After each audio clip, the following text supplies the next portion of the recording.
what's up? You are listening to the Beats and Beans podcast, an unscripted conversation about everything music over a caffeinated beverage. Discovering sounds and artists then, now, and everything in between.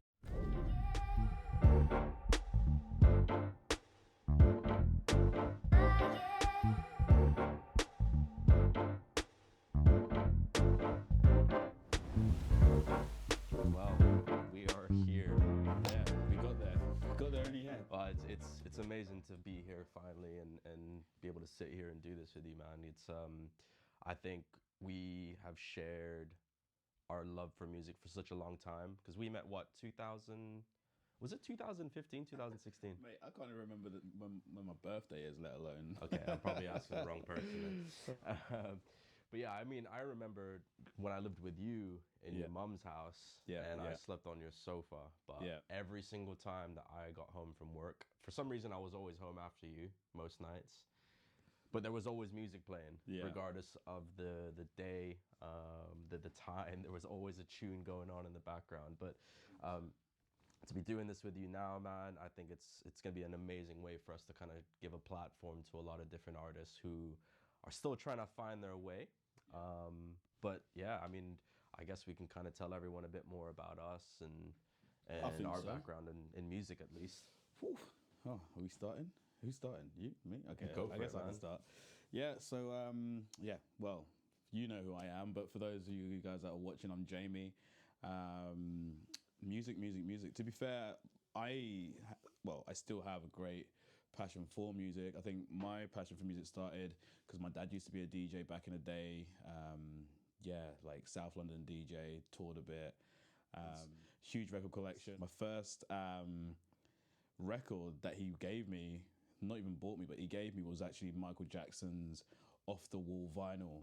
I remember I used to like bust these balls, just being like, "Can I get my own record player?" My dad being my dad, he got me one, not brand new, from a car boot sale, but I was still happy with that. I was able to play in fashion now too as well. Tell me about it. They're more expensive now. So actually, speaking about that, I actually picked up my record player he bought me. So I've got that at home. Haven't been able to use it yet. So music passion started from there really, and then when I was living with my dad, because my parents split when I was living with my dad. Same thing. Music was always on. Every birthday, he used to get me the pure R&B album because they used to come out each time close to my birthday. So I used to have one each year, and sometimes got the summer hits. And then I actually grew up wanting to become a musician. So I was singing a lot, singing in church, playing guitar, songwriting. Loved it, but I don't really know what happened, to be honest. Life gets in the way. Life gets in the way. Long-winded story, but that is kind of my story of how. It is kind of mad listening to that. I'm pretty sure you've told me this story before, but it kind of refreshes the memory a little bit. But it makes me think about my background, because a lot of the music influence in my household does come from my dad. He was in a Beatles cover band, I guess you'd call it. I'm pretty sure I've told you this before. No, that's so he was a drummer. He is a drummer by trade. He and his best friends, when they were growing up in school, I think it was in the 60s, he was the drummer, so he was technically Ringo Starr.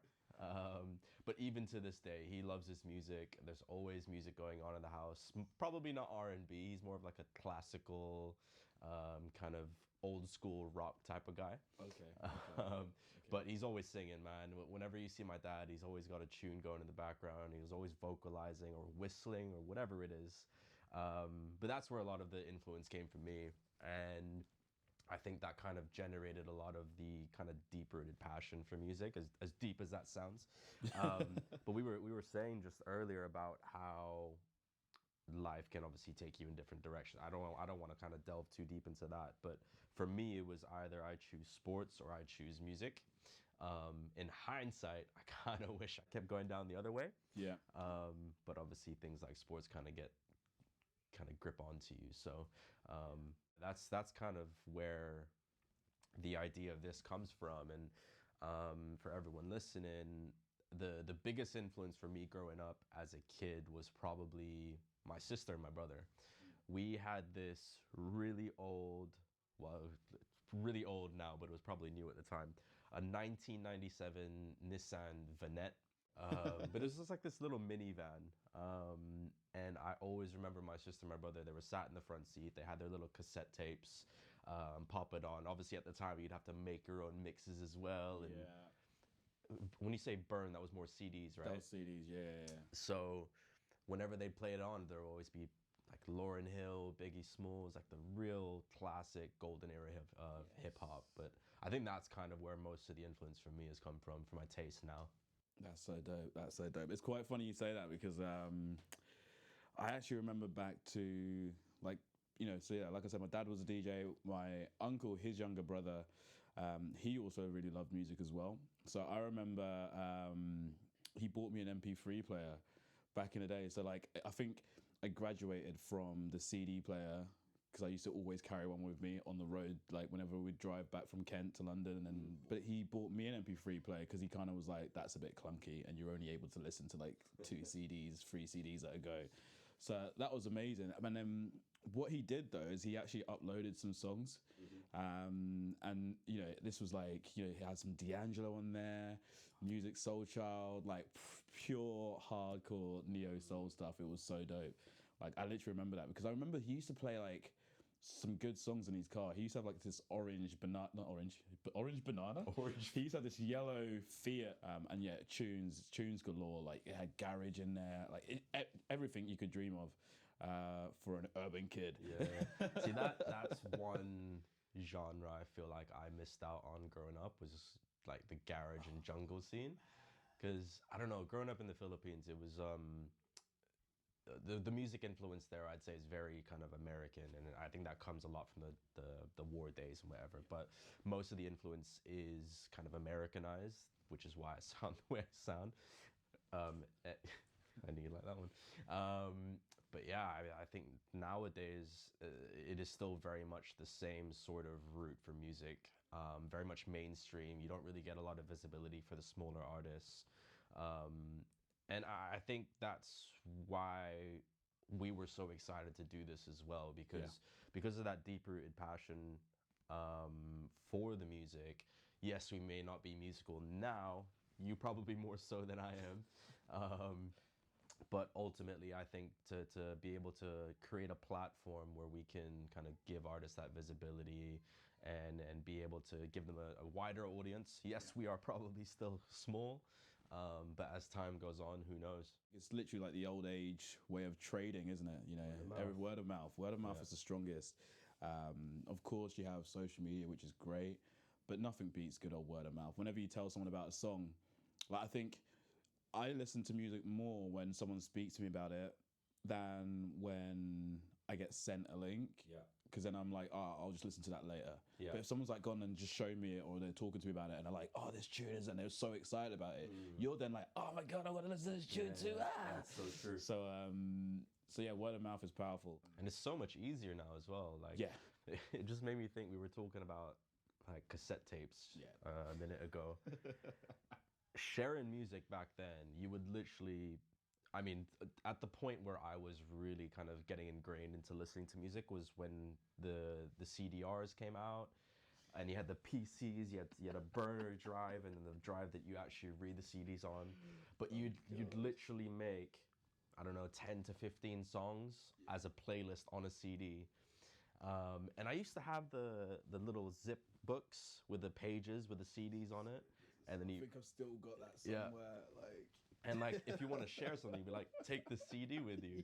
Whereas now, you just get on Spotify, you click share, you send it to someone on WhatsApp or iMessage, whatever it is. And I think it's created a much more accessible way for musicians to kind of be seen, which I think is really cool. Oh yeah, because like, you know, there's some artists that, you know, that we're excited about and that we're excited about having on the podcast, that I don't think if we didn't have the likes of Spotify, it would have been really hard to find them. You'd really have to be in that scene. But one thing I love about music streaming sites is the ability to be able to create a radio off of one song or artist. And then it gives, you know, the algorithm works and it gives you other songs, artists similar. I think that's dope. Like my knowledge on, or my memory on the name of songs and the name of who sung it, who rapped on it, is really bad. Like I cannot remember what I listened to in the car today, but I literally keep it on that radio and I'm just like, yep, save, follow, like. Obviously not when I'm driving, but save, disclaimer, follow, like. And yeah, like I think just that the algorithm for that is pretty sick. It I don't know. It makes discovering a lot more easy. Yeah, because as you said, there are a lot of artists that I feel I wouldn't have come across, and I mean our first guest on the podcast is someone that I came across quite early in the journey of kind of building up the idea behind this, and I think when I spoke to you about him, you're like, hey, he's got a kind of different sound, and I don't know the way that I describe him. I'm not gonna throw out too much just yet, but when you think about the moves with the modern day James Brown with the kind of neo soul hip hop kind of vibe. Yeah. But he's also a performer, which I think is quite rare these days. Oh yeah. Because music now, when I think back to the 90s and maybe 2000s of hip hop and rap, those were probably the best days for music for me, hands down. And I think nowadays rap's kind of evolved into I don't know the right word to use here. It's evolved into a different kind of platform for people to express thoughts that not everyone can relate to. That makes sense. No, it's music without meaning. And to be honest, there's a few other big musicians, big stars that have said the same thing. But I think, one of the things that I think is different, on to the point that you mentioned, was that back then, artists had to hustle to get their music out.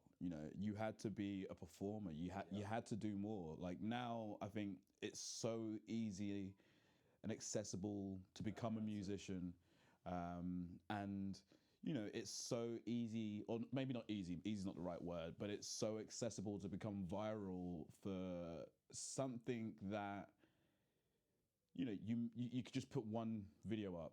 Or someone can post a video of you singing whilst you're cleaning the house, and then boom, viral. Back then, it was like, it was kind of like they built a following. They obviously they hustled their own way, sold their mixtapes. I'm not saying that we have to go back to that, but I'm saying that some artists do need to think about how they're marketing themselves. It's all about brand identity, right? It's all about that, like. At the end of the day, you are a brand. You're a personal brand as a musician. And some people that do it really well, do really well.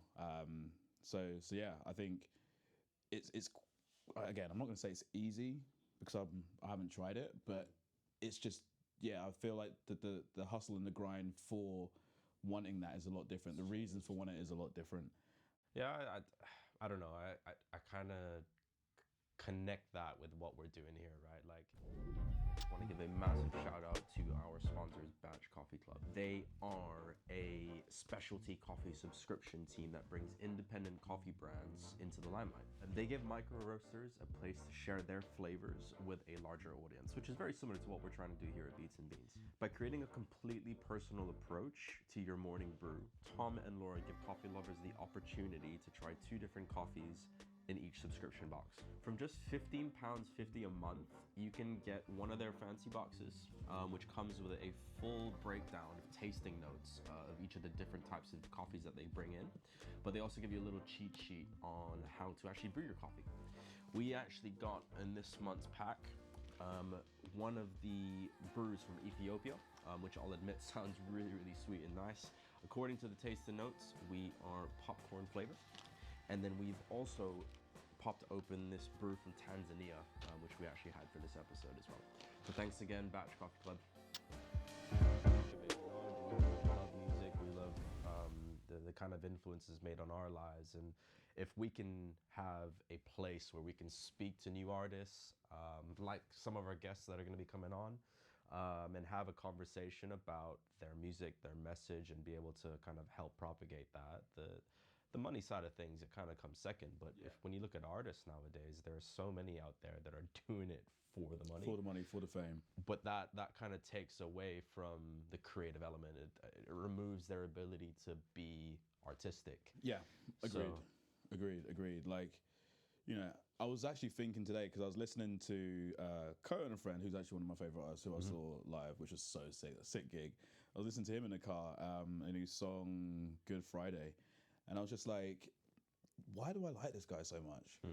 And I was like, it's actually because it sounds like he's having a conversation with me when he's rapping. Yeah. Like, everything that he's saying, there's truth to it, there's meaning to it, but most importantly, it just sounds like a conversation. Yeah. Like, I can just listen to it and just be like, okay, I get that. That's super rare nowadays, man. Like, yeah. You don't, as we were saying earlier, like, there's so many rappers out there that'll just rap about drugs and girls and alcohol, whatever it is, partying. Yeah. But people like Coda the Friend, J. Cole, I think hands down, he is in my top 5 easy. 100%. Easy. But I don't know, there are obviously a lot of really influential musicians out there and producers who have made some amazing music. Yeah. But then I feel like nowadays the bulk of the music that's coming out is all about taking drugs, which isn't relatable for a lot of people. Not for a lot of people. But it's a storytelling element. So. Yeah. No, but and that that's really important, because obviously with with doing videography, the one thing that I find really important in terms of going with like good visuals is music. So when I'm editing wedding videos or wedding films, music is really important. Like, I need to find a song that matches the couple, that's able to then enhance the story that I'm telling in those visuals. And it's not even just like the lyrics have to match them, but it's also about like, what key is it written in, what's the BPM of it. Like, I'm really going deep, and I'm like trying to find like, okay, cool, that's an A flat, right? Is that really like the right tone to this event? These guys are really, really happy and bouncy, so what's the tempo that I want? Like, and I think that's really, really important. So like, music is a great part of telling story. And I think like, even just going back to like way back then, music was it was that conversation. I remember when I was younger doing African drumming with the old djembes and learning that, and it was that conversation. Like, before you start, there's this thing where it's like da da da da da da da bam, and then you go in and bam bam bam, and it's like a call and response. And I think, like we're saying, with some music that you hear these, like, now, there's no response. It's just calling. It's just like, cool.